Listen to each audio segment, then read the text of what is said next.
말씀 빌립보서 3장 17절 말씀입니다. 형제들아 너희는 함께 나를 본받으라. 그리고 너희가 우리를 본받은 것처럼 그와 같이 행하는 자들을 눈여겨보라. 내가 여러 번 너희에게 말하였거니와 이제도 눈물을 흘리며 말하노니 여러 사람들이 그리스도의 십자가의 원수로 행하느니라. 그들의 마침은 멸망이요 그들의 신은 배요 그 영광은 그들의 부끄러움에 있고 땅의 일을 생각하는 자라. 아멘. 빌립보서 오늘로써 이제 마지막 정리의 시간입니다.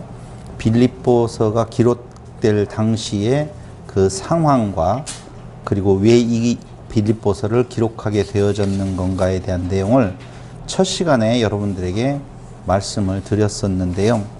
몇 가지의 문제점을 안고 있다고 그랬었습니다. 문제점이 없는 교회가 없을 거예요. 모든 교회가 그 지역마다에 가지고 있는 문제가 있을 텐데요. 하나는 우리가 4장 2절에서 보는 것처럼 약간의 분쟁, 이 분쟁은 교리적인 분쟁은 아니었으리라고 보여요. 제가 생각할 때는 성경에는 이 분쟁이다라고 나오는 말은 없지만 아마도 더 열심내는 것에서 오는 조금의 다툼이 아닌 건가. 그걸 두 여인 유오디아와 순두개를 통해서 나타난 문제라고 말씀을 드렸었고, 두 번째로는요 3장 1절로 16절에서 나오는 것처럼 율법주의자들의 도전이라고 하는 것이죠. 그때뿐만 아니죠. 지금도 율법주의의 도전은 교회를 심대하게 위협하고 있음에 틀림이 없습니다. 세 번째는 말했다시피 지도자가 잡혀가는 현상이 비일비재하게 일어난다라고 하는 것은 그들에게도 역시 박해에 대한 두려움이 그들 안에서도 있었다라고 말씀을 드렸죠. 이 세 가지 정도가 빌립보 교회, 비교적 안정적인 빌립보 교회에 나타난 문제점이었었다라고 보면 바로 그러한 그 빌립보 교회, 상당히 빌립보 교회에 대한 애정이 많죠. 왜냐하면 바울의 선교 여행에서 필요한 자금이 필요할 때 누구의 연보도 요청한 바가 없는데도 불구하고 빌립보 교회를 향하여서는 그런 갈등 구조가 없이 그걸 요청을 할 수 있을 정도의 관계였었다라고 보면 빌립보가 얼마만큼 그 믿음, 복음 안에서 잘 성장해 가고 있었던 것을 우리는 알 수가 있을 거예요. 그것으로 나타난 것이 로마의 감옥에 있는 바울에게 에바브로디도를 통하여서 연보를 전달하게 되어지는, 그리고 그 에바브로디도가 병에 걸리고 다시 그 병이 낫게 되어졌었을 때 돌아가는 편에 이 편지를 써서 보내는 것으로 우리는 알 수가 있을 것입니다. 그런데 이렇게 흔쾌히 연보를 수납하는 바울과 그 빌립보 교회 사이에서 감사하다, 고맙다, 같은 그 복음에 동참하는 너희들의 모습에 너무너무 감사드린다라고 이야기하면서 에바브로디도에게 이 편지를 써서 보내면서 감사 인사와 더불어서 몇 가지의 문제점, 그건 교회의 성장을 방해하는 몇 가지의 문제점에 대한 권면의 말씀을 써서 보냈다, 이렇게 말씀을 드렸잖아요. 그럼 지난 시간까지 우리가 공부했던 것을 다시 한번 상기해 본다라고 보면, 보세요. 3장 1절을 한번 보십시오. 끝으로 이렇게 나와요. 이제 마지막 이야기로 들어갔다라고 보시면 돼요. 근데 끝으로가 한 번 더 나오기는 나와요. 근데 여기 이 이야기가 아마 공식적인 이야기의 끝부분에 해당되어질 거라고 생각을 해요. 끝으로 나의 형제들아 주 안에서 기뻐하라, 이렇게 나오잖아요. 자, 끝으로 뭐가 중요하냐? 주 안에서 기뻐해 라고 했는데 그 말이 또 나와요. 4장 4절에 보세요. 3장 1절에서 그렇게 기뻐하라고 해놓고는 4장 4절에서 주 안에서 항상 기뻐하라. 내가 다시 말하노니 기뻐하라, 이렇게 나오고 있어요. 그러니까 기뻐하라, 기뻐하라, 주 안에서, 주 안에서. 조금 달라졌죠? 주 안에서 기뻐하라, 주 안에서 항상 기뻐하라. 이렇게 지금 달라졌어요. 근데 그 가운데에 들어가는 내용이 3장 2절로 4장 3절까지 아니겠어요? 근데 기뻐하라, 항상 기뻐하라, 어떤 내용을 그 가운데에다가 집어넣고 기뻐하라 이렇게 말하고 있다는 것이에요. 그럼 그 가운데에 들어가는 내용은 도대체 무슨 내용이 들어가 있을 건가 라고 하는 거예요. 자, 어떤 성도님이 전화가 와서 지난주 우리가 강론하면서 부활의 시작과 과정과 완성이라고 하는 부분에 대한 내용을 말씀을 드렸잖아요. 그러니까 일반 신학계에서는 성화라고 하는, 성도로서 이 땅 위에서 살아가는 삶의 의미를 성화의 삶이라고 하는 의미로 많이 두잖아요. 그렇죠. 성화 맞아요? 맞아요? 우리가 예수 안에서 거듭난 자가 되었어요. 그래서 완성에 이르는 단계까지 이 땅 위에서 성도로 살아가요. 성도의 삶의 그 과정을 성화의 과정이다 이렇게 말을 한다면 이 논리가, 이 이론이, 이 신학적인 논리가 맞느냐? 아니, 조금 의문이 가느냐? 그러면 1번에다가 점을 찍으라는 거예요? 2번에다 점을 찍으라는 거예요? 2번에다가 점을 찍으라는 거예요. 그래서 제가 성화라고 하는 단어를 쓰지를 않았어요.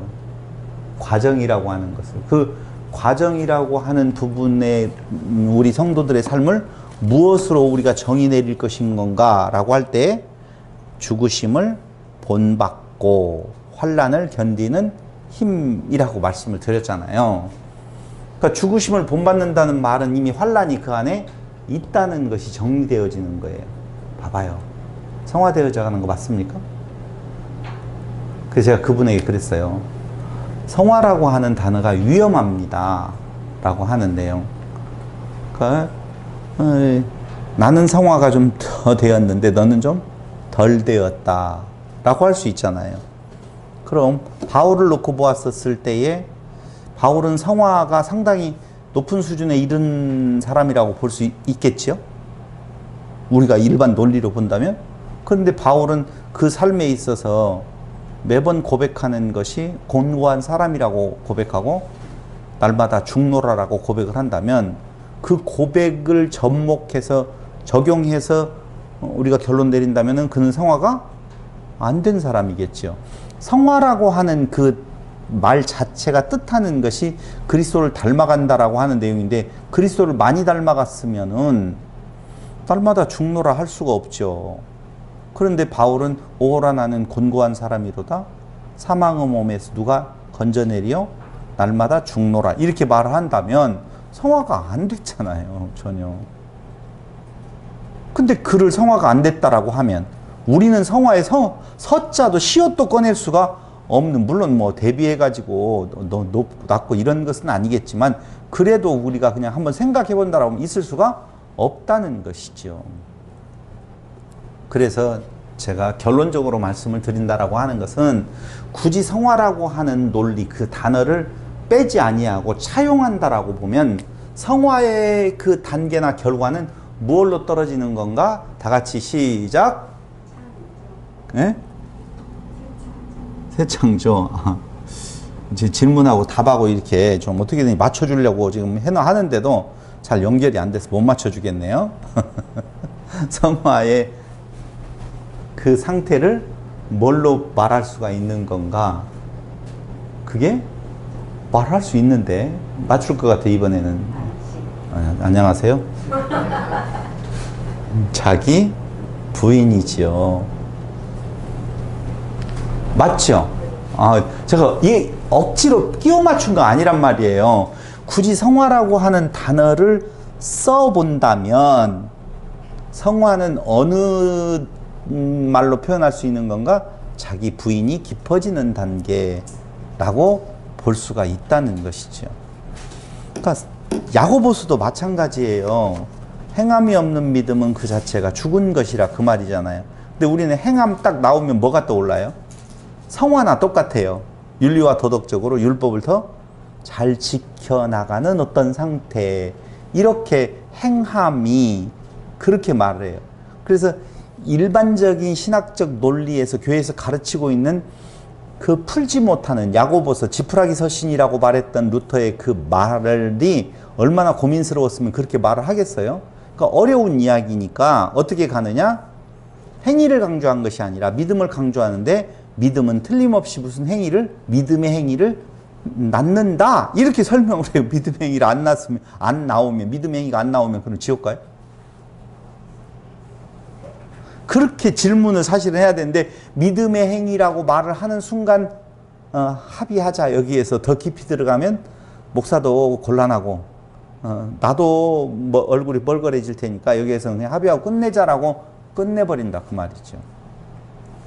그래서 똑같은 이야기라니까요. 야고보서도 아까 이야기한 것처럼 성화를 뭔가 변화되어진 인간의 윤리와 도덕적인 행위의 상태, 행위를 할 수 있는 상태를 이야기를 한다라고 보면 야고보서에서 말하고 있는 믿음의 행위든 행위가 강조되었든 간에 그 행위를 뭘로 또 들어가 버린다? 윤리와 도덕적인 율법의 행함으로 돌아가 버린다 그 말입니다. 거기에 써먹는 말이 뭐예요? 추워? 입어. 배고파? 먹어. 팔아. 그러면 안 되지 않느냐. 배고픈 자에게 무엇을 해야 돼요? 주어야 돼요. 오늘 힌트 하나를 드릴게요. 야고보서 공부할 때 힌트 하나를 드린다라고 보면 배고파? 먹어. 이 말을 하잖아요. 그렇죠? 그럼 내가 배고파요. 근데 입어 그러면 돼야 안 돼요? 내가 지금 배고픈데 옷을 갖다 줬어요. 입어가 아니라 진짜 옷을 갖다 줬어. 말 돼야 안 돼요? 내가 추워 죽겠어요. 근데 먹을 걸 갖다 줬어요. 말 돼야 안 돼요? 왜 이렇게 어려워해요? 내가 지금 추워서 얼얼 떨고 있어요. 떨고 있는데 옷을 안 갖다 주고 무엇을 갖다 줘요? 먹을 것을 갖다 주면 말이 돼야 안 돼요? 안 되잖아요. 내가 배고파 죽겠는데 먹을 것을 안 갖다 주고 입을 막 두꺼운 옷을 갖다 줘요. 말 돼야 안 돼요? 안 돼요. 그럼 내가 지금 영적으로 죽은 상태에 죽어가고 있어요. 거기에 먹을 걸 갖다 주면 돼야 안 돼요? 이제 이해됐죠, 집사님? 이해됐을 것 같아요, 표정에서. 그게 바른 것을 갖다 주어야죠. 다음 주에 야고보서를 공부하는데 참고적으로 공부를 그렇게 보라고. 다음 주에는요 안 할 거예요. 무엇을 안 하냐면은 야고보서를 읽고 이거 배경이 어떠고 저쩌고 이런 거 말 안 하고 그냥 읽어 내려갈 거예요. 뭐 1시간이면 끝날 것 같아요. 그냥 야고보서 쭉 읽어요. 읽어. 저 문제 있어요? 하나도 문제 없는 정도로 다 그냥 풀어질 정도로. 그럴 때 힌트 하나를 준다면 예를 들었어요. 배고픈 자에게 먹어. 추운 자에게 입어. 하면 안 된다. 배고픈 자에게는 먹을 걸 줘야 되고 추운 자에게는 옷을 주어야 되고 영의 죽은 자에게는 예수를 줘야 되지. 먹을 걸 갖다 주면 되겠어. 율법으로 행하라고 하면 되겠어. 그러니까 무엇이다? 행함이 없는 믿음은 그 자체가 죽은 것이라 그 행함은 그 상태에 맞는 것을 주어야 된다. 그거 아니면 안 돼. 봐라. 예를 들어줬잖아. 지금 그 말이거든요. 마찬가지예요. 무엇도요? 빌립보서에서 지금 말하고 있는 내용은 딱 두 가지밖에 없어요. 아까 세 가지의 문제점, 유오디아와 순두개, 관계. 어려운 거 아니에요? 지도자라는 사람이 너 그러지 마. 다 좋은 일이잖아. 이렇게 말 한마디 하고 끝나요. 무슨 다툼인지도 몰라요. 그렇게 끝내버렸어요.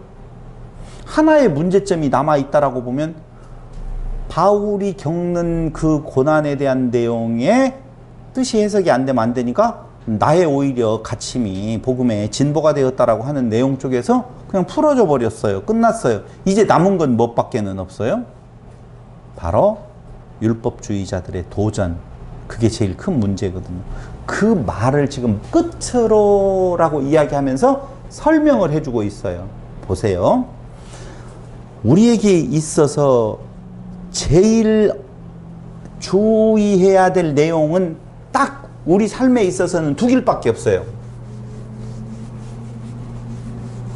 성도의 삶에 있어서는 성도의 삶이 하나인데 그 삶에 도전되어져 왔었을 때 유혹하는 한 건너편이 있는데, 첫 번째는 무슨 삶? 자기 부인의 삶이에요.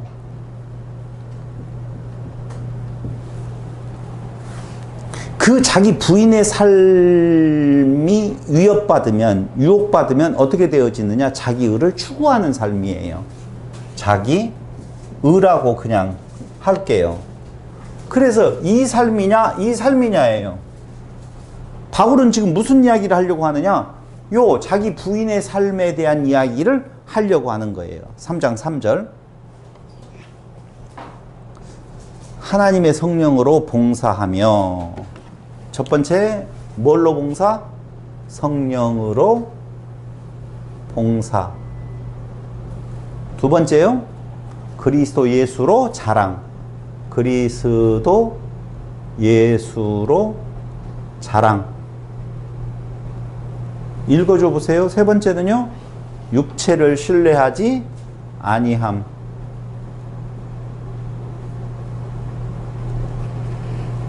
아니한. 자, 이게 자기 부인의 삶이에요. 자기 부인의 삶. 그런데 그 반대편에는 자기 의를 추구하는 삶은 도대체 뭐냐? 이게 지금 몇 절에 나타나냐면 3장 3절에 나타나는 말이에요. 그럼 자기 의를 세우는 삶은 몇 절에 나타날까요? 3장 2절에 나타났어요. 2절을 볼까요? 악한 일을 하는 자들, 거기 개들을 삼가고 행악하는 자들을 삼가고 몸을 상해하는 일을 삼가라, 삼가하고 이걸 추구하라는 거예요. 됐죠? 삼가하고 이걸 추구하라. 먼저 뭘 삼가하고 자기의를 추구해 가는 거예요. 지난 시간 설명을 할 때 개들을 이야기할 때 그 개가 뜻하는 것이 뭐라고 말씀을 드렸어요. 가문자랑. 자기의를 자랑하는 것. 이런 것들이라고 말씀을 드렸잖아요. 그러니까 악한 일을 하는 자들, 이 악한 일은 무엇이 악한 일인 건가? 율법을 지킴으로 선하다고 주장하는 악한 거예요. 그게. 두 번째로는요, 자기의를 자랑하는 것, 가문자랑, 나는 특별해 라고. 그것은 특별히 뭐라고 말씀을 드렸냐면은 빌립보라고 하는 지역이 다른 어떤 지역보다도 특별한 대우를 받았다라고 하는 말씀을 드렸잖아요. 그러니까 서로 간의 관계에 있어서 우리가 좀 특별하다라고 생각하는 이런 것들이 자기의라 그 말이에요. 세 번째로는요, 할례, 율법을 주장하는 자들이라고. 육체를 신뢰하지 아니하는데 이쪽에서는 할례, 율법을 주장하는 자들이 있다 그 말이에요. 그러니까 둘로 딱 나누면 자기 부인의 삶은 성령으로 봉사하며 그리스도 예수로 자랑하고 육체를 신뢰. 똑같은 말이에요, 여러분. 성령으로 봉사한다라고. 성령의 능력을 받으면 무엇밖에는 없어요? 그리스도 예수만을 자랑하게 되어져 있고, 당연히 자기의 육체를 신뢰해서 자기 육체를 자랑하는 일이 없는 거예요. 그게 어떤 상태냐라고 보면 자기 부인의 상태다 그 말입니다. 반대편에 있어서는요, 아까 2절에 나와 있는 것처럼 개들, 이 악한 일을 하는 자들, 율법을 지킴으로 선하고 주장하는 자들, 자기의를 자랑하는, 자기가 특별한 존재, 가문자랑, 지역자랑, 이런 우리 교회 안에 다 있는 것들이에요. 세 번째, 할례, 율법을 주장하는 자들, 그게 자기의를 추구하는 삶, 이걸 경계하는 것이죠. 큰 의미로서 두 번째로 자기 부인의 삶은 3장 9절로 14절에 나와 있는데요. 17절을 먼저 읽고 넘어가 보게요. 형제들아, 너희는 함께 나를 본받으라. 그리고 너희가 우리를 본받은 것처럼 그와 같이 행하는 자들을 눈여겨봐라. 나를 본받으라. 우리를 본받은 것처럼 그와 같이 행하는 자들을 눈여겨봐라. 그럼 바울과 바울을 본받는 자, 바울 그리고 바울을 본받는 자는 자기 부인의 삶을 살아가는 자들이에요. 아까 말씀드렸잖아요. 제가 바울이 먼저 어떤 존재라고 하는데요. 자기 부인의 삶. 그가 육체의 내용으로 보면 자랑할 것이 있지만 내가 다 배설물로 여기고 오직 그리스도만을 자랑한다. 여기 다 하는 이야기거든요. 그것을 자기 부인의 삶이라고 서두에서 정리를 해드렸어요. 그럼 바울을 본받는다라고 하는 말은, 바울 자체도 그렇고 그 바울을 본받는다는 말은 자기를 부인하는 삶을 사는 자들이고, 그 반대편에 있는 자들. 그러면 바울과 바울을 본받는 자 3장 17절에 나오는 내용이 3장 9절로 14절에 이렇게 나와요. 보세요. 3장 9절로 그 안에서 발견되려 함이니 내가 가진 은은 율법에서 난 것이 아니요 오직 그리스도를 믿음으로 말미암은 것이니 곧 믿음으로 하나님께로부터 난 의라. 이렇게 말하는 것은 어떤 행위에 대한 그 공로를 자기에게로 돌리냐, 내 의가 있음으로 말하느냐, 아니면 하늘로부터 오는 것이냐를 지금 말하고 있잖아요. 그러면서 10절 내가 그리스도와 그 부활의 권능과 그 고난에 참여함을 알고자 하여 그의 죽으심을 본받아 어떻게 해서든지 죽은 자 가운데서 부활에 이르려 하노니 내가 이미 얻었다 함도 아니요 온전히 이루었다 함도 아니요. 이건 뭐라고 그랬어요? 부활이라고 말씀을 드렸어요. 오직 내가 그리스도 예수께 잡힌 바 된 그것을 잡으려고 달려가노라. 잡힌 바 된 것 역시 부활이에요. 그런데 그것을 잡으려고 달려가노라. 바로 완성의 날이 있다는 거예요. 그러면서 형제들아 나는 아직 내가 잡은 줄로 여기지 아니하고 오직 한 일, 즉 뒤에 있는 것은 잊어버리고 앞에 있는 것을 잡으려고 표대를 향하여 그리스도 예수 안에서 하나님이 위에서 부르신 부름의 상을 위하여 달려가노라. 무엇? 부활한 몸의 궁극적 소유를 위하여 달려가는데, 내가 한 일, 그건 무슨 일을 말할까요? 똑같은 이야기예요. 내가 지금 표대를 향해서 가고 있는데 그 향해서 가는 것이, 여기 한번 보실래요? 자, 표대를 향해서 가요. 현재예요. 현재. 근데 그 표대를 향해, 그 표대가 여기에 있다고 보자고요. 여기는 미래예요. 그런데 여기라고 봐봐요. 요점이면 이건 뭐가 되어져요? 과거지요. 그럼 현재 내가 어떤 표대를 향해서 가고 있는 요 일하고 과거에 내가 어디를 향하여서 가는 여기까지의 요 일하고 달라요? 같아요? 미안해요. 내가 너무 어렵게 질문을 했어요.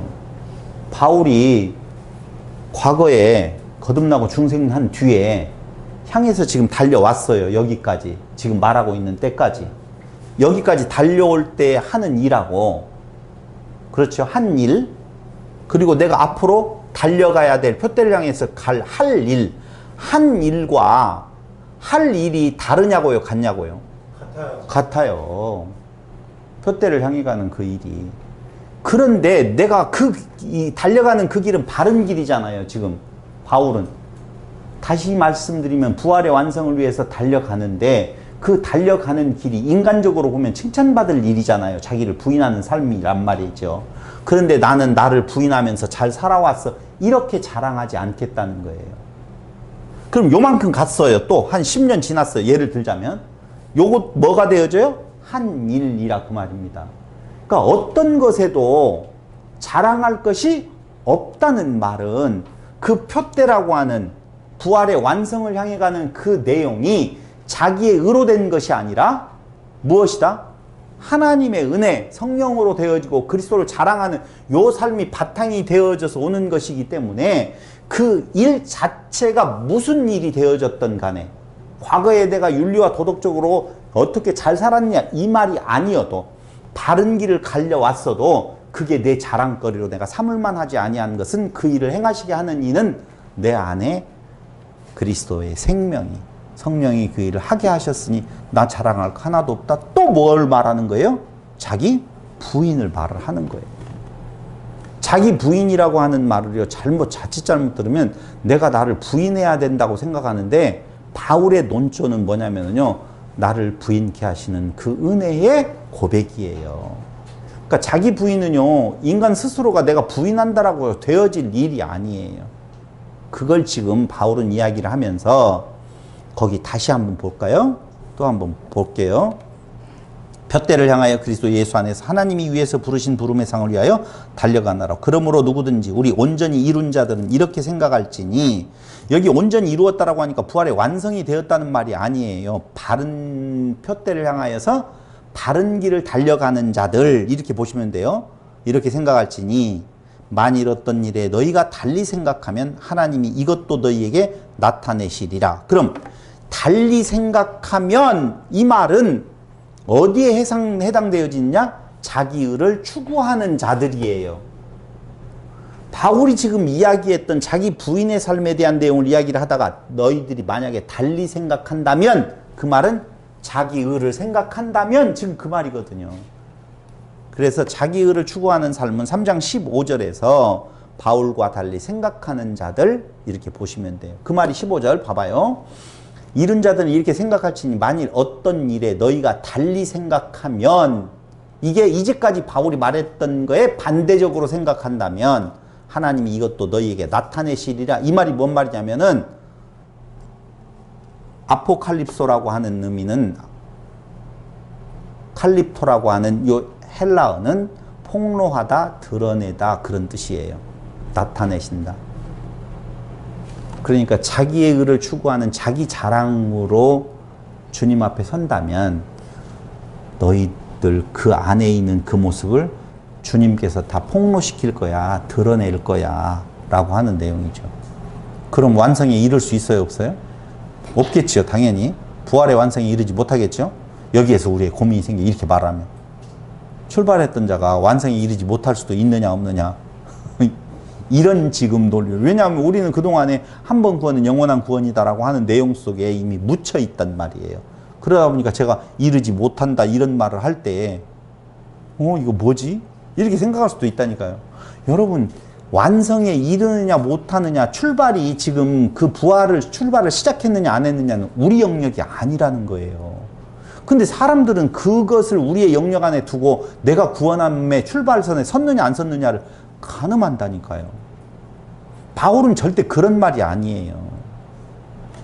한 일을 생각하지 아니한다는 말은 내 영역이 아니라는 거예요. 하나님의 절대적인 은혜로 되어지는 일이기 때문에 나는 푯대를 향하여서 그걸 소망하면서 갈 뿐이지, 그 일의 시작도 그 일의 완성도. 봐봐요. 바울은 그 일의 시작을 한 사람이에요. 아직 안 한 사람일까요? 어떤 사람일까요? 몰라가 정답이라고요. 근데 이렇게 성경 내용으로 보면은 출발한 사람 같아요. 근데 나는 여기 안 나타나잖아요. 그러니까 바울은 그때 당시에 그런 마음이죠. 그게 자기 부인의 삶이에요. 나는 이미 출발선상에 서서 이제는 마지막 완성이라고 하는 것이 분명해 라고 달려가지 않았다니까요. 난 틀림없이 구원받았어, 거기에 관심이 없다니까요. 푯대라고 하는 것이 그 부활의 완성이라고 제가 말씀을 드렸지만, 나는 분명히 완성될 것이니까 나는 확실한 그것을 향하여서 달려간다, 이렇게 자신 있고 당당한 내용이 아니라는 거예요. 그게 바른 자기 부인의 삶이죠. 세 번째는요, 하늘에 시민권이 있다. 3장 20절 한번 보실래요? 그러나 우리의 시민권은 하늘에 있는지라 거기로부터 구원하는 자 곧 예수 그리스도를 기다리노니 라고 되어 있죠. 그리스도의 지혜로 온전히 드러나기를 소망한다, 그 말이에요. 이것이 자기 부인의 삶이에요. 자, 예수를 믿는다고 하면서 이 땅 위에 잘 되기를 바래요. 이렇게 행함으로 인하여서 이 땅 위에서 형통하기를 원해요. 마음이 어디에 있다는 거예요? 콩밭에 있다는 거죠. 그 시민권이 이 땅 위에 있다는 거예요. 개똥밭에 굴러도 이승이 낫다라고 하는 말을 적용을 해서 보면요, 이 땅 위에서 잘 먹고 잘 살게 하는 것이 하나님의 뜻인 걸로 알고, 어떻게 하면 이 땅 위에서 더 잘 먹고 잘 살 것인 건가? 라고 하는 것을 추구해 가는 자들, 땅의 일, 땅의 시민권, 땅의 자랑, 이게 바울이 이야기하고 있는 두 갈래 길의 빌립보 성도들아, 자기 부인의 삶이 여기에 있고 자기 의를 추구하는 삶이 여기에 있다라고 보면, 우리의 달려갈 길은 어디에 있느냐? 바로 그러나라고 하는 말은 앞에 것을 부정하는 거잖아요. 그럼 앞에 땅에 소망을 두고 시민권으로 살아가는 자들은 어떤 건가? 17절 보세요. 형제들아 너희는 함께 나를 본받으라. 그리고 너희가 우리를 본받은 것처럼 그와 같이 행하는 자들을 눈여겨봐라. 뭘 본받으라는 거예요? 아까 이야기했잖아요. 자기 부인의 삶을 살아가고 있는 것을 본받으라 그 말이에요. 그러면서 18절 내가 여러 번 너희에게 말하였거니와 이제도 눈물을 흘리며 말하는, 이게 얼마나 중요한 일이면 눈물을 흘리면서 말을 하겠어요. 여러 사람들이 그리스도의 십자가의 원수로 행하느니라. 예수를 믿는다라고 이야기하면서 원수로 행한다니까요. 그게 자기의 의를 추구해가는, 하나님을 위해서 내가 무언가를 해야 된다라고 생각하는, 할 수 있다고 생각하는, 할례를 행해야 된다고 생각하는 그런 자들 때문에 눈물을 흘리면서 내가 너희에게 다시 한번 호소한다. 그런 사람들이 그리스도의 원수로 행하고 있는 것이다. 그들의 마침은 무엇이요? 멸망이요 라고 말하잖아요. 결국은 그들은 멸망당한다. 이 말을요, 제가 그들의 마침은 멸망이요 그들의 신은 배요 그 영광은 그들의 부끄러움에 있고 땅의 일을 생각하는 자라. 요걸 풀이해서 말씀을 드리면 욕망을 하나님처럼 섬기고 자기의 배를 하나님으로 삼고 살아가는 자예요. 배 뭔 말이에요? 텅 빈 거, 거기를 채우는 거, 위. 지금 그걸 말하는 거예요. 그걸 하나님으로 삼고 살아간다니까요. 수치스러운 것들을 대단한 것인 양 자랑하는 자들, 그걸 영광으로 생각해요. 이 땅 위에서 내가 이루어진 것을 영광으로 생각하는데 그건 수치스러운 것이라고 이야기를 해요. 그것이 그 물질 자체라든가 어떤 내용이 수치스러운 것이 아니라 그것에 내 마음 뺏기고 살아가는 것, 그것 수치스러운 것이라고 말해요. 잠깐 있다가 없어질 것들이에요. 도구들인데. 세 번째, 오직 이 세상 일에만 마음을 쓴다 그 말이에요. 이 땅이 하나님 나라예요. 그래서 이 땅 위에서 잘 먹고 잘 사는 걸 추구해가고 있는 자들을 먼저 말하고 난 뒤에 그러나 이렇게 말하는 거예요. 그러나 우리의 시민권은 하늘에 있다. 거기로부터 구원하는 자 곧 주 예수 그리스도를 기다린다. 그것이 뭐냐? 부활의 완성이다. 그는 만물을 자기에게 복종하게 하실 수 있는 자의 역사로 우리의 낮은 몸을 자기 영광의 몸의 형체와 같이 변하게 하시리라. 보세요. 부활체. 부활체라고 지금 이야기를 했죠. 부활체. 이 육체가 있어요, 없어요? 이런 육체가 있을 것 같으면 거기 가면 뭐 할 거예요? 그쪽으로 변화되어지면 뭐 할 거예요? 여러분, 우리가 생각하고 있는 것처럼 영은 아무것도 없는 것 같은 것이라고 할 때 그거에 대비되는 의미로서 체는 있어도 이런 육체 아니에요. 홀연히 변화되어지는 모습이에요. 그건 영광스러운 몸이에요. 왜 영광스러운 몸일까요? 이렇게 물어보면 황당하기는 해요. 왜 영광스러운 몸일까요?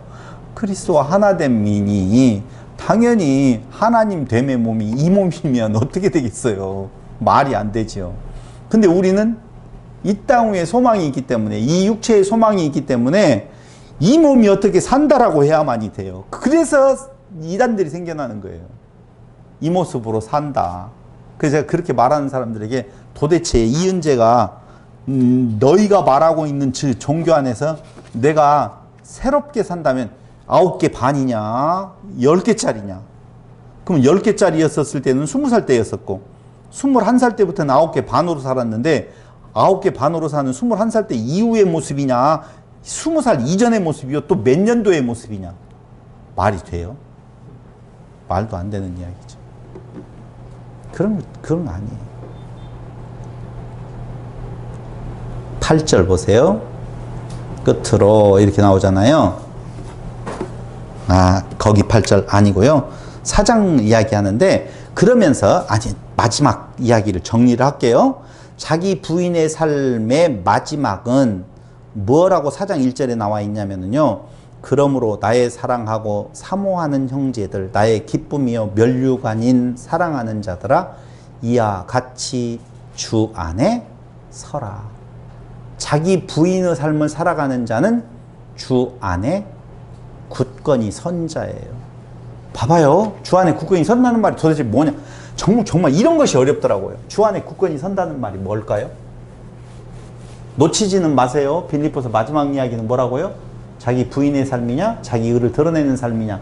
바울은 너무너무나 관계가 좋은 빌립보 성도들을 향하여서 성도들의 삶의 궁극적인 표대는 부활의 완성으로 나아가는 건데 그 과정에서는 당연히 고난이 있겠죠. 뭐 없지 않아 있을 거 아니에요. 십자가를 지는 삶이라고 이야기해요. 자기를 부인하고 십자가를 지고라고 그랬잖아요.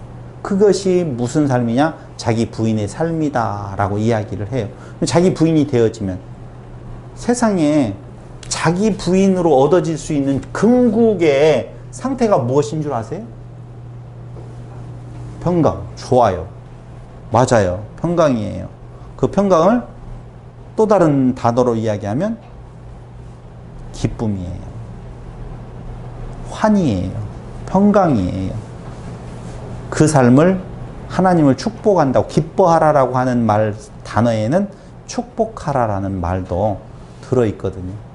그래서 기뻐하다, 축복하다, 그리스도를 축복한다라고 이야기할 때도 맞는 이야기가 되어지는 거예요. 그런데 주 안에 거기 마지막으로 굳건히 서라 그 말이잖아요. 그럼 주 안에 굳건히 서는 건 뭐예요? 좋아요. 자, 주 안에 굳건히 이게 나가 있고 예수가 있으면은요 주 안에 설 수가 없어요. 주 안에 굳건히 서려면 어떻게 해야 돼요?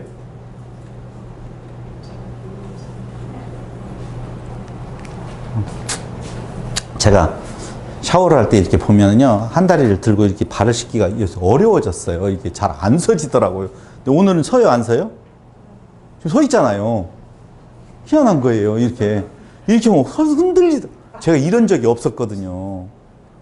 근데 어떤 장로님이 뼈 부분에 대한 내용을 잘 만지신다고 그러길래 어저께인가 그저께인가 가서 15분인가 20분 딱 만졌는데요. 제 허리가 지금 빳빳이 쓴 것 같은 느낌이 들어가요.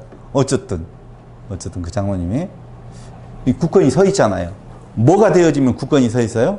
뼈대가 바르게 서 있으면 굳건히 서 있어요. 근데 제가 이제 옆에 이게 뭐가 붙었어요. 이렇게. 여러분, 죄송해요. 그 얘가 좀 안 맞을 것 같긴 하네. 굳건히 서는 것은 나가 없어지는 거예요. 예수 안에 굳건히 서려고 보면은 예수 안에서 이질감을 못 느끼게 되려고 보면은 당연히 나가 없어지는 삶이에요. 그러니까 바울은 끝까지 그 자기 부인의 삶의 마지막 단계를 주 안에 굳건히 서는 거예요. 자기가 계속 부정되어지면 그 안에 서 있는 거예요. 왜? 그분이 서 있는데 내가 없어지고 그분만 남는데 굳건히 서 있을 수밖에 없잖아요. 그러니까 끝없이 부활의 완성을 향해 가는 성도들의 삶의 모습의 가장 아름다운 모습은 자기 부인의 삶이요. 자기 부인은 어디에서 이루어지는 건가? 말씀을 통하여서 이루어져요. 나 없음에 대한 내용. 그러니까 성령의 깨닫게 하심을 통하여서 나의 존재에 대한 부정이 일어나면 그게 주 안에서 굳건히 서는 삶이 되는 거예요. 그럴 때 얻어지는 결론이 뭐냐? 기쁨이요, 축복이요, 평강이요. 뭐를 갖다 붙여도 그때서 비로소야 그게 완성의 단계라라고 말하는 거예요. 그러면서 2절로 보니까 내가 유오디아를 권하고 순두개를 권하는 주 안에서 같은 마음을 품으라. 같은 마음 품으라. 그러면 뭐가 없어진다? 다툼 없어진다. 다툼은 어디에 생겨나요? 너와 내가 분리되어졌을 때 일어나는 거예요. 똑같이 좋은 일을 하자고 하는데도 다툼이 일어나요. 왜 내 뜻대로 안 하느냐 이거예요. 그도 주를 위하여서 나도 주를 위하여서. 그런데도 불구하고 다툼이 일어나는 것은 한마음이 안 될 때 그 말이에요. 그럼 한마음이 되는 것은 뭘로 또 되어진다고 그랬어요? 보세요. 이렇게 우리 많은 이야기 했었잖아요. 그리스도가 계시고 여기 나와 너가 있어요. 그리스도를 향하는 여기에서 만나야지 너하고 나하고 만나면 부딪혀서 터져요. 자, 우리 잘해보자. 꽝! 한다니까요. 그러니까 일로 가야 돼요. 그럼 일로 가야 된다면 가려고 보면은 다 같이 시작. 자기를 부인하고 십자가를 지고, 십자가에게 가는데 십자가를 지고 가야지 무엇을 할 거예요. 자기를 부인하고 자기 십자가를 지고 이 안에서 만날 때에 어떻게 해? 둘 사이의 갈등은 없어지는 거예요. 그래서 같은 마음을 품으라. 어디 안에서? 주 안에서를 계속 강조하는 거예요. 남는 건 주밖에는 없어요. 또 참으로 나와 멍에를 같이 한 니게 구하노니 복음에 나와 함께 힘쓰던 저 여인들을 돕고 또한 글레멘드와 그 외에 나의 동역자들을 도우라. 그 이름들이 생명책에 있느니라. 이건 무슨 이야기인지 잘 알잖아요. 교회에 나아갈 방향이 어디에 있는 건가에 대한 내용을 말해주고 있어요. 복음 전하는 자들에게 너희들이 하고 있는 일 참 고맙고 감사하다라고 하는 인사예요. 그러면서 4절 주 안에서 항상 기뻐하라. 내가 다시 말하노니 기뻐하라. 축복하라. 뭐 그런 의미죠. 그러니까 주 안에서 항상 기뻐하라고 하니까 기뻐할 거리가 없는데 그래도 기뻐해야지라고 하는 말은 절대 아니고, 왜 기쁨이 되어지는 건가? 내가 부인되어지고 온전히 그리스도로 남게 되어질 때에, 부인되어질 때마다 기쁨이 찾아오게 되어져 있어요. 사람이 기쁨에서 떠나서 고민되어지고 우울해지고 하는 이유는 자기가 있었을 때 생겨나는 것이 자기가 사라지면. 근데 이걸 법으로 받아들이면 안 돼요. 좋은 것을 권면하고 있는 바울의 모습이에요. 이게 참 아름다운 일이다. 이걸 지금 말을 해주고 있는 거예요. 이런 마음 안 품으면 어떻게 되어져요? 지옥 가요? 권면이에요. 철저하게. 우리에게서 평강이 깨어지고 기쁨이 깨어지고 화평이 우리에게서 깨어졌다라고 하는 것은 내가 지금 강하게 생겨나고 있는 거라고 보시면 돼요. 그래서 막 고통스러워 하잖아요. 누가? 바울이요. 고통스러워 하는 거예요. 그러니까 뭔가 내 앞에 고통스러운 일이 자꾸 생긴다는 말은 내 안에 내가 너무도 많아. 그 노래 있잖아요. 내 안에 내가 너무도 많을 때 그 말이에요. 근데 내 안에 나 아닌 누군가로 채우면 그로 인하여서 기쁘죠. 근데 그로 인하여서 기뻤던 마음이 그로 인하여서 굉장히 불편해지죠. 왜요? 온전치 않으니까. 사람은 온전한 대상이 없기 때문에 기쁨의 대상이 될 수가 없어요. 그런데 내 안에 누가 심겨졌어? 그리스도가 심겨졌어요. 그리스도를 축복합니다. 내가 자꾸 없어지는 때에, 나를 부인하게 되어지는, 말씀을 통해서 나의 부인하는 부분이 나타나게 되어질 때에 나는 기쁨해. 그래서 항상 무엇하라? 기뻐하라 라고 말을 하는 거예요. 너희 관용을 모든 사람에게 알게 하라. 주께서 가까우시니라. 아무것도 염려하지 말고 다만 모든 일에 기도와 간구로 너희 구할 것을 감사함으로 하나님께. 이거 갑자기 기도하면은 너희 구할 것이라고 하니까 내가 또 원하는 것으로 생각하면 절대 안 돼요. 지금 빌립보 교회하고 바울의 상태는요, 복음 안에서 잘 뭉쳐 있어요. 근데 그 일을 행함에 있어서 여러 가지 어려운 문제들이 있다라고 그랬잖아요. 그것을 뭘 알아? 너희 스스로의 염려로 날 세우지 말고, 내가 갇혔다라고 해서 그 염려함으로 인하여 그러지 말고, 무엇하라?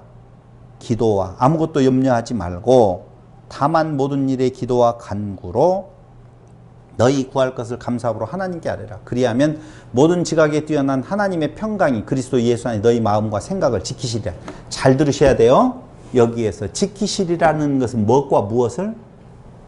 마음과 생각이지 그 육체의 끝을 지키신다고 안 하고 있는 거예요. 누누이 말씀드리잖아요. 기도는 상태의 변화를 요구하는 것이 아니라 그 상황에 대한 해석하는 내 시각의 변화를 요청하는 거라고요.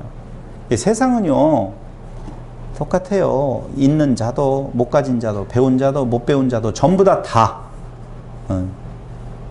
고통 속에 살아가요. 근데 가진 자나 못 가진 자나 상관없이 기쁨으로 살아갈 수 있는 것은 어떤 상태의 내용이냐? 마음 상태라니까요. 근데 내 마음이 어떤 상황이 내 앞에 놓여 있다 할지라도 내가 찬양할 수 있는 이유 중에 하나는 그가 나를 향한 그 사랑으로 영원한 생명의 출발선상에 서게 하셨다라고 하는 그 메시지가 내게 있었을 때 상황이 나를 기쁘게 만든 것이 아니라 그 소식이, 그 사랑이, 그 그리스도의 사랑이 내가 깨달아졌었을 때에 당연히 내 마음은 평강이 넘치게 되어져 있다는 것입니다. 자, 그러면서 이제 8절 끝으로 여러분이 생각해야 할 것은 이것입니다. 이렇게 말을 하고 있는 거예요. 거기 8절 끝으로 형제들아 무엇이든지 참되며 무엇이든지 경건하며 이렇게 이야기하니까 아내가 오면서 그래요. 이게 참 어려운 말이더라. 그 말이에요. 왜 어려운 말이냐면요. 무엇이 참되라고 하는 것 같고 경건하라고 하는 것 같고 옳으라고 하는 것 같고 정결하 사랑받을 만, 무엇은 칭찬받을 만하며 무슨 덕이 있든지 무슨 기름이 있든지 이것들을 생각하라 이렇게 되어 있다 보니까 생각하라 뭐 하나 이렇게 하라는 건가? 이것이 어려웠을 거예요. 정리해서 말씀을 드리면은요, 끝으로 여러분이 생각해야 할 것은 이것입니다. 진실한 것, 거룩한 것, 올바른 것. 다시 이야기할게요. 여러분들이 생각해야 할 것은 이것입니다. 이렇게 말하는 거예요. 그러니까 뭘 생각하라는 거예요?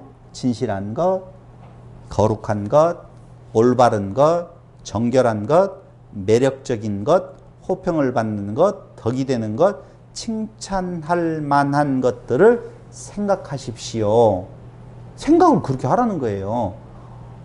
어떤 일을 하는 데 있어서 여러분들의 삶은 성도와 성도 간에 이루어지는 삶이잖아요. 그럴 때 그 행동의 근저에는 진실한 것, 거룩한 것, 올바른 것, 정결한 것, 매력적인 것, 호평받는 것, 덕이 되는 것, 칭찬할 만한 것들을 생각하면서 행하는 것은 갈등이 있겠어요, 없겠어요? 없는 거예요. 그러면 그리고 여러분들이 행해야 할 것은 이것입니다. 그 말이에요. 끝으로 형제들아 무엇에든 참되며라고 이야기하면서 9절 그 생각 바탕 위에서 행동을 하십시오라고 했던 바울이 9절 너희는 내게 배우고 받고 듣고 본 바를 행하라. 여러분들이 행해야 할 것은 이것입니다. 이렇게 지금 제가 풀었어요. 다시요.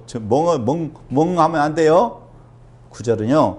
너희는 내게 배우고 받고 듣고 너희는 내게 배우고 받고 듣고 본 바를 행하라 라고 하는 이 문장을 풀어드리면 그리고 여러분이 행해야 할 것은 이것입니다. 이런 거예요. 내 안에서 나를 통해서 배우고 받고 듣고 본 바를 행하십시오.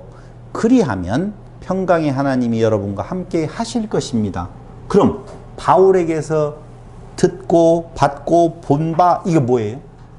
그렇지, 자기 부인의 삶이에요. 그 말을 하고 있는 거예요. 어렵지 않은 말이잖아요. 내가 지금 어떻게 살아가고 있는지 알잖아요. 그 보고 듣고 본 바를 당신들도 행하십시오. 그러면 평강이 넘칩니다. 그 평강은 어디로부터 온다고요? 다 같이 시작. 자기 부인으로부터 오는 겁니다. 라고 하는 거예요. 부인 없는 사람은 평강이 안 오겠네요. 농담이었어요. 자기 부인의 삶이 여러분들을 평강으로 이끌 것이다. 거기 그렇게 나오잖아요. 본말을 생각 그리하면 평강의 하나님이 너희와 함께 계시리라 라고 하면서 마지막 10절 내가 주 안에서 크게 기뻐함은 너희가 나를 생각하던 것이 이제 다시 싹이 나매니 여기서부터 나오는 내용은 뭐냐면요, 연보 해줘서 고맙다 또 해줘라 그 말이에요. 자, 돈 이야기만 나오면 얼굴이 벌거려지는데요, 여러분 이렇게 말할 수 있는 바울의 상태와 그 말을 들을 수 있는 빌립보 교회의 상태가 어떤 건가 감이 짐작이 되잖아요. 그렇지 않아요? 바울이 이제까지 나는 비천에 처할 줄도 알고 부에 처할 줄도 알고 배고픔과 배부름과 풍부와 궁핍에도 처할 줄 아는 일체의 비결을 배웠노라. 내게 능력 주시는 자 안에서 내가 모든 것을 할 수 있다. 나는 그걸 가지고 영향받지 않는다라고 하는 그러한 상태에 있는 자가 연보 준비했어? 여기 나오잖아요. 어디에 나오냐면요, 17절 내가 선물을 구함이 아니요 오직 너희에게 유익하도록 풍성한 열매를 구함이라. 너희가 나에게 주는 선물이 아니라 너희 자체에서 맺혀지고 있는 열매로서의 연보를 이야기를 하는 거예요. 성도의 삶은 어디에 있어요? 성도의 삶은